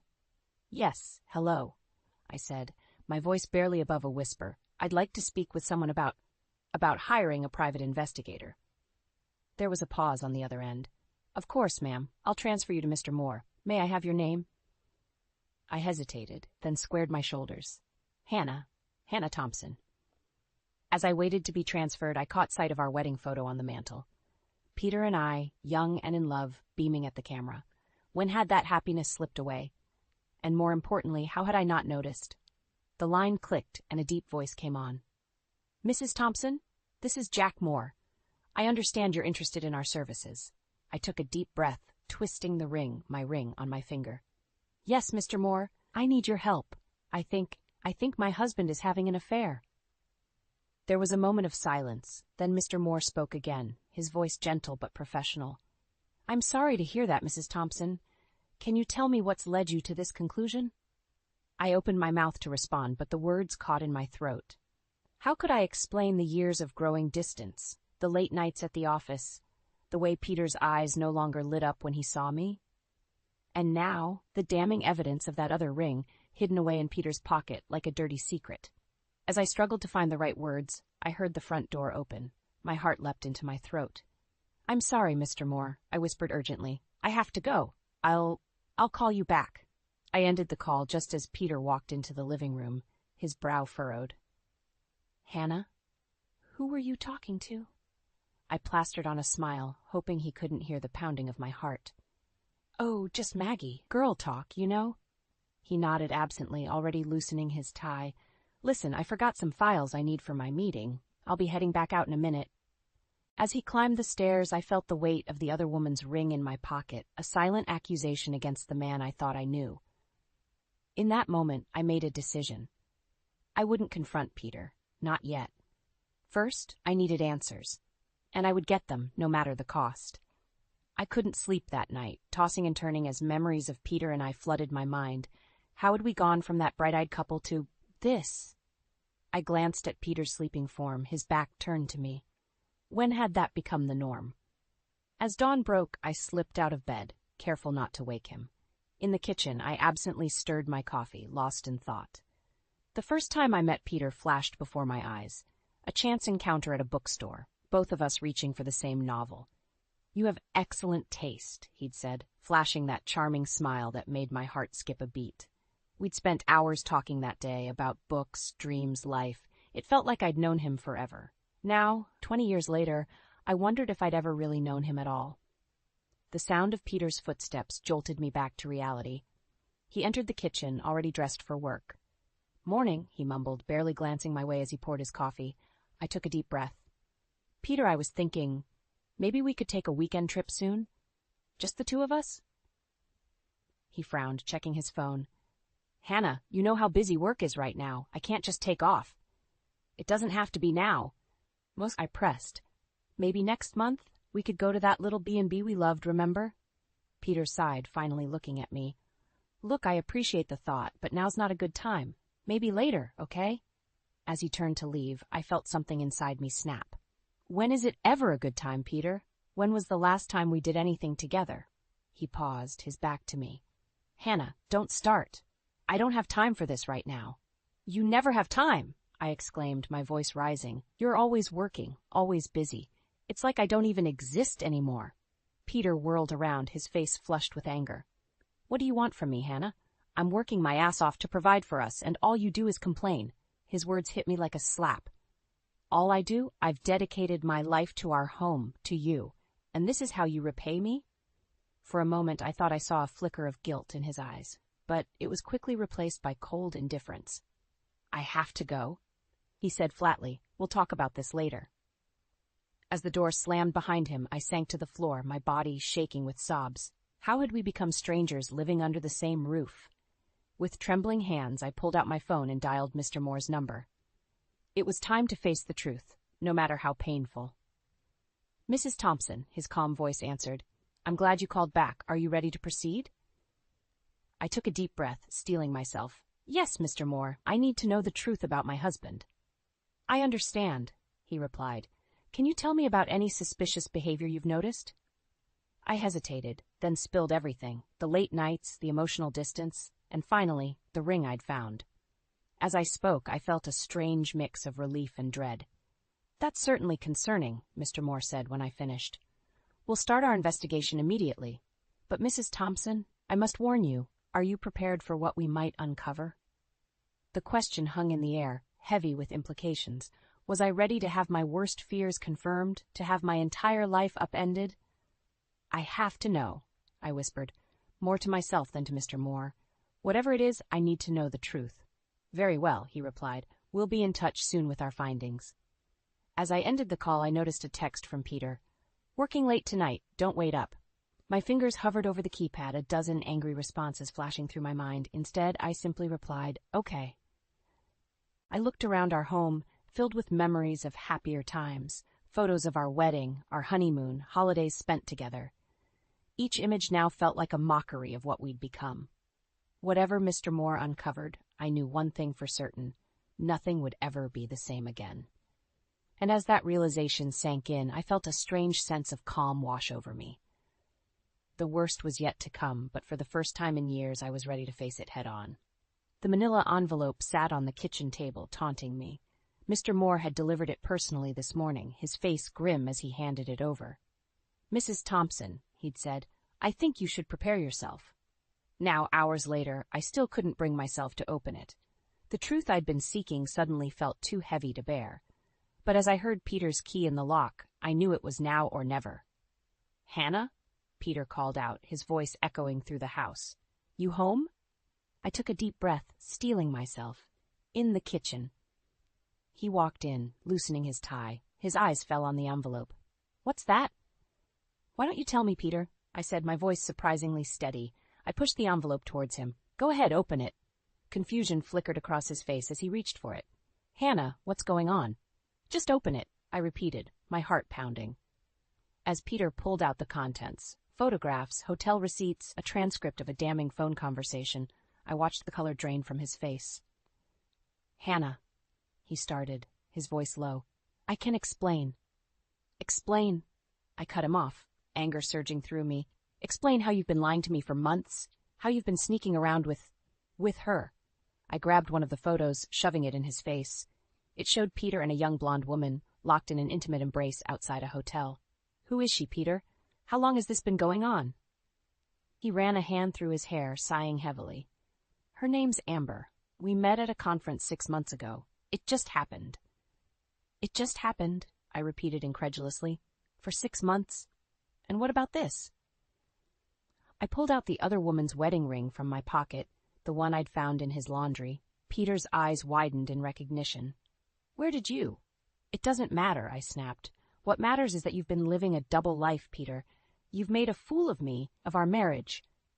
"Oh, come on, Hannah," Peter scoffed, his initial shock giving way to defensiveness. "It's not like our marriage has been perfect. When was the last time you did anything besides play housewife?" His words hit me like a slap. "Play housewife? I've dedicated my life to our home, to you." "And that's the problem," Peter shouted, slamming his hand on the table. "You've become nothing but a housewife. Where's the woman I fell in love with, the one with dreams and ambitions?" I stared at him, stunned.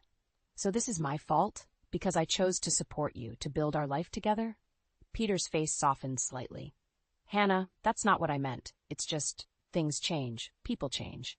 And instead of talking to me about it, you decided to cheat?" I felt tears stinging my eyes. "Was I really that unimportant to you?" "Of course not," Peter said, reaching for my hand. I jerked away. "Hannah, please, we can work this out. I'll end things with Amber. We can go to counseling." "No," I cut him off, my voice firm. "There's no coming back from this, Peter. You've broken us beyond repair." "So that's it?" Peter's voice rose again. 20 years of marriage, and you're just giving up?" "I'm not the one who gave up," I shot back. "You did that the moment you decided to betray me." We stood there, the weight of 2 decades crumbling between us. Finally, Peter spoke, his voice cold. "Fine. If that's how you want it, I'll call my lawyer in the morning." As he stormed out of the kitchen, I called after him, "Peter!" He turned, a flicker of hope in his eyes. "Don't forget to take your girlfriend's ring with you," I said, tossing it at his feet. The sound of the front door slamming echoed through the house. I sank into a chair, my body shaking with sobs. Everything I thought I knew, everything I'd built my life around had just shattered. But as the initial shock subsided, I felt something else stirring within me. A spark of determination. Peter might have broken my heart, but I refused to let him break my spirit. Whatever came next, I would face it head on. This wasn't the end of my story. It was just the beginning of a new chapter. The house felt emptier than ever as I wandered from room to room, unable to settle. It had been 3 days since my confrontation with Peter, and he hadn't come home since. Part of me was relieved, but another part, a part I hated, missed him desperately. I found myself in our bedroom, staring at the photos on the dresser. 20 years of memories, now tainted by betrayal. As I picked up our wedding photo, something inside me cracked. What if I had overreacted? What if there was still a chance to save our marriage? Before I could talk myself out of it, I grabbed my phone and dialed Peter's number. It went straight to voicemail. "Peter, it's me," I said, my voice shaking. "I think we need to talk. Please come home." Hours passed with no response. I paced the living room, rehearsing what I'd say when he arrived. How I'd apologize for my anger, how we could work through this together. But as night fell, the house remained silent. Just as I was about to give up hope, I heard a key in the lock. My heart leaped as Peter walked in, looking tired and disheveled. "Hannah," he said, his voice wary, "I got your message." I took a deep breath. "Peter, I'm sorry. I shouldn't have reacted so harshly. I think if we just talk." "Stop." He cut me off, holding up a hand. "Hannah, I'm only here to get some clothes. I'm staying at Amber's for now." His words hit me like a punch to the gut. You're living with her?" Peter sighed, running a hand through his hair. "It's complicated, Hannah. But yes, I am." "But I thought—" "I called to apologize, to try and work things out," I stammered, feeling foolish and small. "Work things out?" Peter laughed bitterly. "Hannah, our marriage has been over for a long time. We were just going through the motions." "That's not true," I protested weakly. "We can fix this, Peter. We can go to counseling, try to reconnect." "I don't want to fix it." Peter exploded, his face flushed with anger. "Don't you get it? I'm in love with Amber. She understands me in a way you never have." I felt like I was drowning, grasping for anything to keep me afloat. "But what about our life together? Our home, our memories?" Peter's expression softened slightly. "I'm sorry, Hannah. I truly am. But I can't keep living a lie. Amber's pregnant. We're starting a family together." The world seemed to tilt on its axis. "Pregnant?" I whispered, my voice barely audible. How long have you known?" "A few weeks," Peter admitted. "I was trying to find the right time to tell you." Anger surged through me, momentarily displacing the shock. "The right time? Was that before or after you let me humiliate myself by begging you to come back?" Peter at least had the decency to look ashamed. "I'm sorry, Hannah. I never meant for things to end this way." As he turned to head upstairs, presumably to pack his things, something inside me snapped. "You're sorry?" I shouted, following him. "You destroy our marriage, get another woman pregnant, and all you can say is you're sorry?" Peter whirled around, his face contorted with frustration. "What do you want from me, Hannah? I've made my choice. It's time for you to accept it and move on." "Move on?" I laughed hysterically.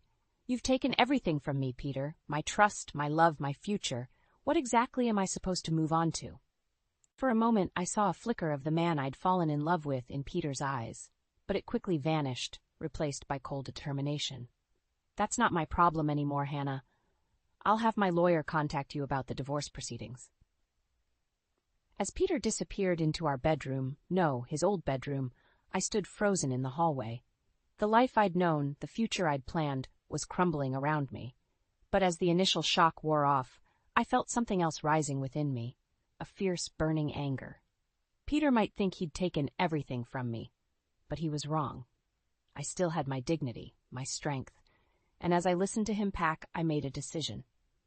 This wasn't the end of my story. It was the beginning of my revenge. The divorce papers arrived on a Tuesday, a crisp manila envelope that felt like a death sentence for my marriage. I stared at Peter's signature, the familiar scrawl now seeming cold and foreign. My hands shook as I reached for the phone, dialing my sister Kate's number. "Hannah, what's wrong?" Kate's concerned voice came through. "He's really doing it, Kate," I choked out. "Peter's filed for divorce." "Oh, honey," Kate sighed. "I'm coming over. Don't you dare sign anything until I get there." An hour later, Kate was at my kitchen table, poring over the documents. Her brow furrowed as she flipped through the pages. "Hannah, have you read this thoroughly?" I shook my head, still numb. I just saw his signature and... Kate's face hardened. "Well, you need to read it. Peter's trying to screw you over." Those words jolted me out of my stupor. "What do you mean?" "He's claiming that since you were just a housewife," Kate spat the words, "you're not entitled to half of the assets. He's offering you a pittance, Hannah." Anger flared within me, momentarily displacing the grief. How dare he? I supported him through law school, I managed our home. "I know, sis," Kate interrupted gently, "but Peter's a lawyer. He knows how to manipulate the system." As the reality of the situation sank in, a new wave of despair washed over me. "What am I going to do, Kate? I don't have any money of my own. How can I fight this?" Kate squeezed my hand. "You're not alone, Hannah. We'll figure this out." Just then my phone buzzed with a text. It was from an unknown number. "Mrs. Thompson, this is Jack Moore. I have some information you need to see. Can we meet?" I showed the message to Kate, explaining about the private investigator I'd hired. "Hannah," Kate said slowly, "I think you need to meet with him. Peter's playing dirty. It's time you fought back." The next day, I met Mr. Moore at a quiet cafe. He slid a thick folder across the table. "Mrs. Thompson, what I found goes beyond just the affair." With trembling hands, I opened the folder. Inside were bank statements, property deeds, and offshore account details. My eyes widened as I realized what I was looking at. "Peter's been hiding assets," Mr. Moore explained. "Significant ones. He's been preparing for this divorce for months, maybe even years." The betrayal cut deep, but something else was rising within me. A fierce determination. "What does this mean for the divorce?" Mr. Moore leaned forward. "It means you have leverage, Mrs. Thompson. Peter's committed fraud. If this comes to light, he could lose his law license." As the implications sank in, I felt a strange calm settle over me. "Thank you, Mr. Moore. You've been incredibly helpful." Leaving the cafe, I called Kate. "I need you to recommend a good divorce lawyer," I said, my voice steady. "The best you know." "Hannah?" Kate sounded surprised by my tone. "What happened?" "I'm done being the victim, Kate. Peter thinks he can walk all over me. He's about to learn how wrong he is." That evening, as I sat in my empty house, I pulled out an old photo album. Pictures of Peter and me in happier times stared back at me. I traced Peter's face in our wedding photo, remembering the man I thought I'd married. "You should have been honest with me, Peter," I whispered to the smiling face. "Now all bets are off." I closed the album with a snap, my mind made up. Tomorrow I'd meet with a lawyer. I'd fight for what was rightfully mine. And Peter? He was about to discover that the just a housewife he'd dismissed was a force to be reckoned with. As I climbed into my bed that night, I felt something I hadn't in weeks. Hope. This wasn't the end of my story. It was the beginning of my comeback. The sleek office of Sarah Goldstein, divorce attorney extraordinaire, felt like a war room. Spread across her desk were the documents Mr. Moore had provided, along with the insulting divorce papers Peter had served me. "Hannah," Sarah said, her eyes sharp behind her glasses, "with this evidence of hidden assets, we have a strong case, but we need to move fast." I nodded, a newfound determination coursing through me. "What's our next step?" "We file a countersuit," Sarah explained. "We'll demand a full financial disclosure and push for an emergency hearing. Peter won't see it coming." As we strategized, my phone buzzed. It was a text from Peter. "We need to talk. Meet me at the house tonight." I showed Sarah the message. She frowned. "Be careful, Hannah. He might be trying to manipulate you." "I know," I replied, my jaw set. "But I'm not the same woman he left behind. I can handle Peter now." That evening, I walked into our once shared home, my heart pounding, but my resolve firm. Peter was waiting in the living room, looking haggard. "Hannah," he started, his voice softer than I'd heard in months. "I've been thinking maybe we rushed into this divorce. Maybe we could try counseling?" For a moment my heart leapt, but then I remembered the hidden assets, the lies, the other woman carrying his child. "Why the sudden change of heart, Peter?" He ran a hand through his hair, a gesture I once found endearing. "I miss you, Hannah, our life together. It's not the same with, well, you know." "With Amber?" I supplied, watching him flinch at the name. "Your pregnant girlfriend?" Peter's eyes widened. "How did you?" "I know a lot of things now, Peter." I cut him off, including the offshore accounts and hidden properties. The color drained from his face. "Hannah, I can explain." "Save it," I snapped. "I'm done with your explanations and your lies. You wanted a divorce? You've got one, but it's going to be on my terms now." Peter's demeanor changed instantly, his face hardening. "You're bluffing. You don't have any proof." I pulled out my phone, showing him a photo of one of the documents Mr. Moore had provided. "Want to bet your law license on that?" For a moment, I saw fear in Peter's eyes. Then, like a cornered animal, he lashed out. "You think you can threaten me? I made you, Hannah. Without me, you're nothing but a washed-up housewife." His words stung, but I refused to let him see how they affected me. "Is that what you think? Well, this washed-up housewife is about to take you for everything you've got." Peter lunged forward, grabbing my arm. "You can't do this to me. I won't let you ruin everything I've worked for." Fear surged through me, but I stood my ground. "Let go of me, Peter. Now." Just then, the front door burst open. Kate rushed in, followed by a police officer. "Hannah, are you okay? I got worried when you didn't answer my calls." Peter released me immediately, stepping back. The officer looked between us. Is everything all right here? I rubbed my arm, already feeling bruises forming. No, I said firmly. It's not. I'd like to press charges for assault. As the officer led Peter away, reading him his rights, I felt a strange mix of emotions, relief, sadness, and a grim satisfaction. Kate hugged me tightly. Oh, Hannah, I'm so sorry. Are you sure you want to go through with the charges? I nodded, watching as Peter was placed in the police car. Yes, it's time he faced consequences for his actions. That night, as I lay in bed, the events of the day replayed in my mind. Peter's attempt at reconciliation, his true colors showing when cornered, the fear I'd felt when he grabbed me. But beneath it all was a steely resolve. I'd stood up to Peter. I'd refused to be manipulated or intimidated. For the first time in years, I felt truly in control of my life. Tomorrow would bring new challenges, court hearings, divorce proceedings, rebuilding my life. But as I drifted off to sleep, I knew one thing for certain: I was ready to face whatever came next. The old Hannah was gone, and in her place was a woman who would never again let anyone underestimate or mistreat her.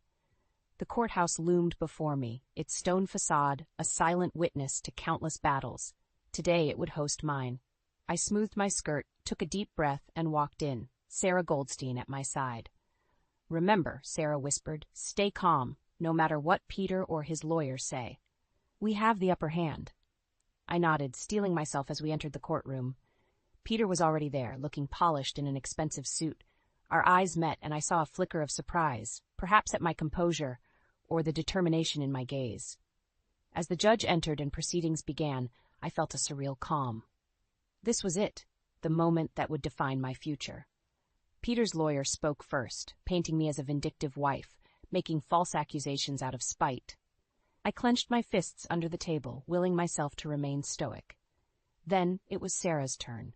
She stood, her voice clear and confident.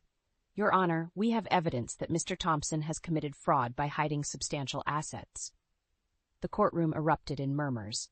Peter's face paled as Sarah presented the documents from Mr. Moore. His lawyer scrambled to object, but the judge overruled him. As Sarah detailed the offshore accounts and properties Peter had concealed, I watched him squirm. For the first time I saw fear in his eyes, the fear of a man whose carefully constructed world was crumbling. Then the bombshell. Furthermore, Your Honor, Sarah continued, we have evidence of Mr. Thompson's infidelity, including his relationship with a woman who is now pregnant with his child. Gasps echoed through the courtroom. Peter's lawyer leaned in, whispering furiously to him. I caught fragments. Didn't tell me. Changes everything. The judge called a recess, and as we filed out, I felt lightheaded. Sarah squeezed my arm. You're doing great, Hannah. Stay strong. In the hallway, Peter cornered me. How could you do this? He hissed. You're ruining everything. I stood my ground. No, Peter. You ruined everything when you decided to betray our marriage. His eyes narrowed. You think you've won? I still have tricks up my sleeve. By the time I'm done, you'll be lucky if you get a penny. Before I could respond, a commotion erupted near the courtroom doors. A young blonde woman burst in, her pregnant belly obvious. Peter, she cried. What's going on? Why didn't you tell me about this hearing? Amber, Peter's mistress. The woman carrying his child. Our eyes met, and I saw confusion and hurt in hers. In that moment, I felt an unexpected pang of sympathy. She, too, had been deceived by Peter. Peter looked panicked, caught between his wife and his pregnant girlfriend. Amber, you shouldn't be here. Please, just go home. Go home? Amber's voice rose. I'm carrying your child, Peter. You promised we'd be together. The hallway had gone silent, all eyes on our drama. I saw pity in some faces, disgust in others. Peter, the man I'd loved for 20 years, looked small and pathetic. Suddenly, Amber turned to me. I'm so sorry, she sobbed. I didn't know. He told me you were separated, that you didn't love him anymore. The weight of it all, the lies, the betrayal, the public humiliation, crashed over me. I felt my knees buckle, but Sarah caught me, steadying me. Mrs. Thompson, the bailiff called. The judge is ready to resume.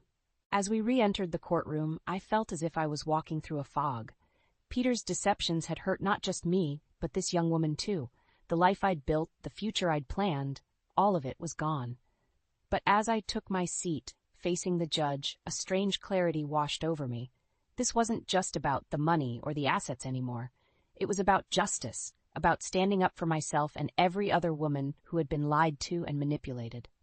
I looked at Peter, seeing him clearly for perhaps the first time. "You've lost, Peter," I said quietly. "Not just the case, but everything that ever mattered." As the judge called the court to order, I sat up straight, ready to face whatever came next.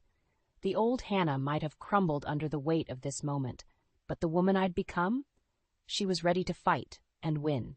The sun streamed through the windows of my new apartment, casting a warm glow on the freshly painted walls. It had been 6 months since the fateful day in court, and my life had transformed in ways I never could have imagined.